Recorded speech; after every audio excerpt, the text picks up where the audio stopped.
Okay, welcome to section 1.3. We're going to spend a couple days on square roots. It's very important that you understand how to simplify square roots. It's going to follow you through the rest of this year and next year into calculus. So very important to be able to simplify square roots. I'm going to use the terms radical symbol, and that's just a root sign. If there's no number here, that automatically means it's a square root, and that's what we're dealing with in this section. Later in the year we'll do cubed roots, fourth roots, and so on. A radicand is another term that I'm going to use, and a radicand is the number or variables underneath the radical sign. So this again is a radical symbol, or you might hear me say radical sign, and whatever's underneath that radical symbol is called the radicand. Principal roots will be the positive square root of a number. Now when you take a square root, you'll get a positive or negative value because we can do -2 times -2, and that will give us a positive 4, or we can do 2 times 2, which will also give us a positive 4. So when we're talking about principal, we're talking about the positive value.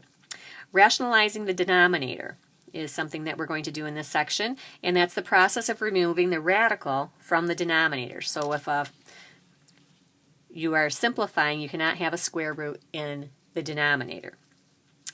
All right, like radical terms with respect to square roots, the radicals have the same radicand. So that would mean if we would have, the square root of 3 plus 2 times the square root of 3, they have the same radicand. And we'll talk about that more tomorrow.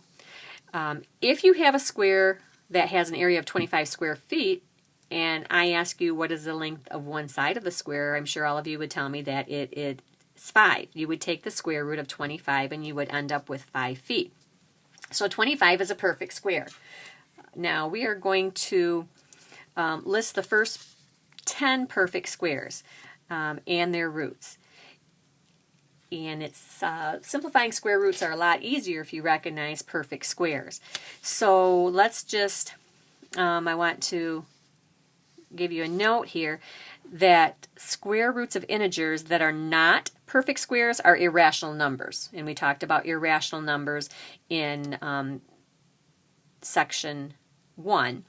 So all the perfect squares are going to be rational numbers. So you can list them all from 1 to 10 here on the left side, and what you do is you just start counting.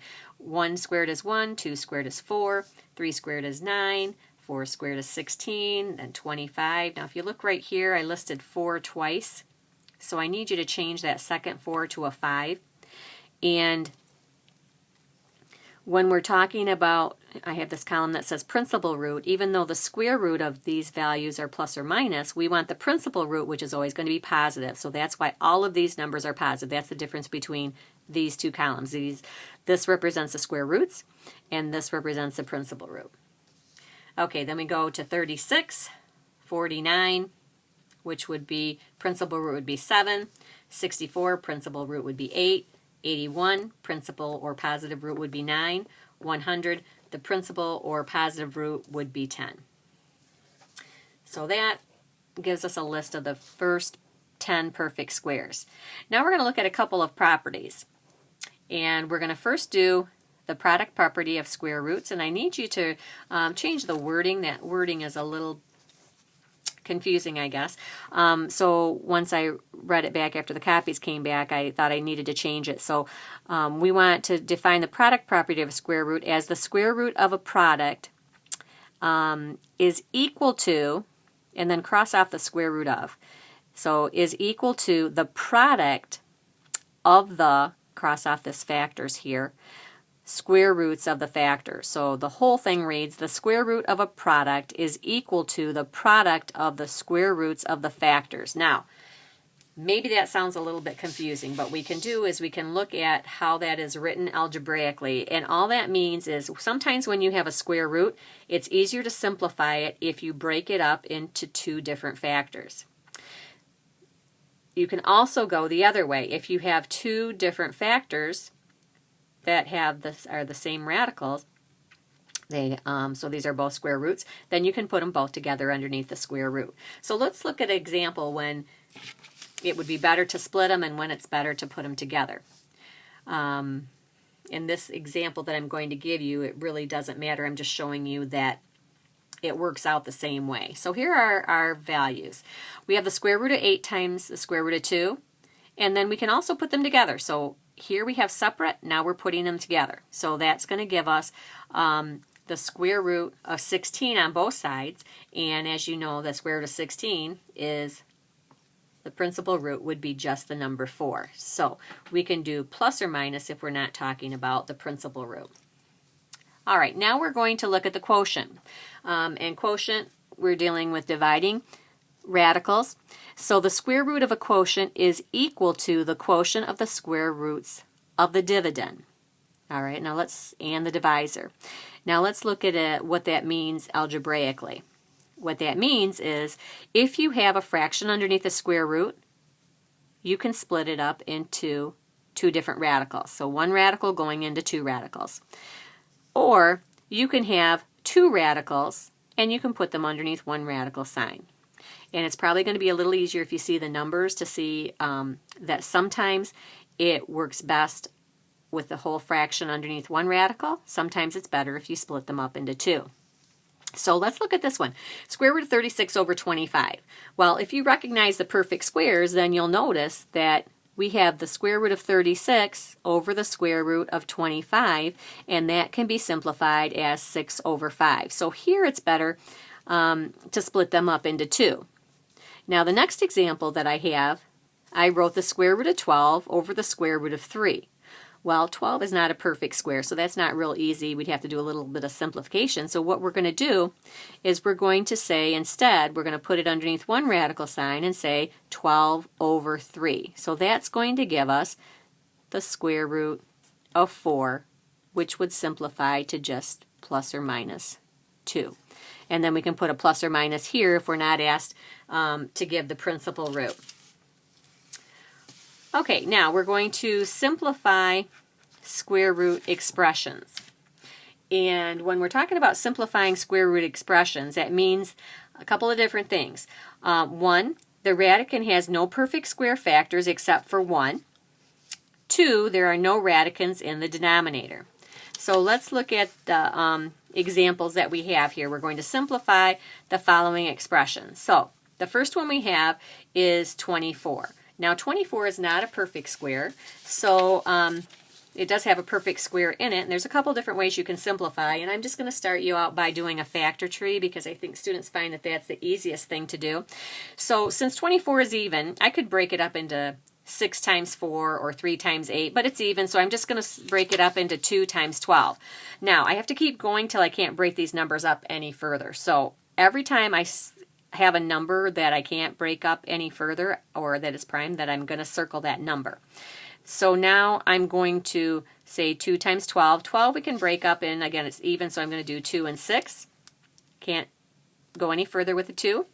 But the 6 can be, so 6 is 2 times 3. So again, I'm going to circle all the ones that are prime numbers, and I need to keep going till I'm all done. And now what I'm going to do is I'm going to put them under a square root sign.